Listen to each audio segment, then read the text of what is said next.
Magandang umaga rin sa inyo, Vivian, at magandang umaga, Pilipinas. Live muna sa Pag-asa, DOST, narito na po ang latest sa lagay ng panahon. Tungkol muna kay Bagyong Queenie, kaninang alas 4 ng madaling araw, namataan po ito sa layong 120 kilometers.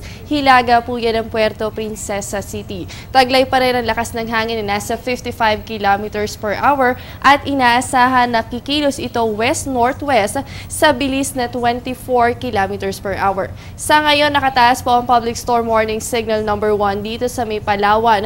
Kasama po dyan ang Calamian Group of Islands at Cuyo Islands. Asahan po sa mga areas na nabanggit ang 30 to 60 kilometers per hour na hangin, ganun din po ang moderate to heavy rains. Samantala sa ating forecast, dahil nga po kay Bagyong Queenie, ang probinsya ng Palawan, makakaranas po kayo ng maulan na panahon na may kasamang pagbugso ng mga hangin. Samantala, dahil po dito kay Bagyong Queenie, pinaiigting po nito ang hanging amihan o northeast monsoon, kaya naman po ang Metro Manila kasama ang Central Luzon, Calabar Zone, ganun din po ang probinsya pa ng Mindoro. Asahan po natin dyan ang mga mahihina hanggang sa katamtamang pag-ulan. Dito po sa may Ilocos, kasama ang Cordillera at Cagayan Valley, makakaranas naman kayo ng mga mahihinang pag-ulan, dulot po yan ng hanging amihan. Sa natitirang bahagi ng bansa, dito po sa may Visayas hanggang dito sa may Mindanao area, makakaasa na po kayo sa pagganda ng panahon sa mga susunod na oras, pero posible pa rin ang pagkakaroon ng mga pulupulong pag-ulan o pagkilat-pagulog,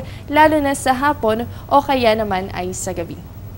At yan muna ang latest sa lagay ng panahon para sa Radyo Vision Live muna sa Pag-asa, DOST. Ako po ang inyong weather body, Jessie Basco, Media ng Bayan.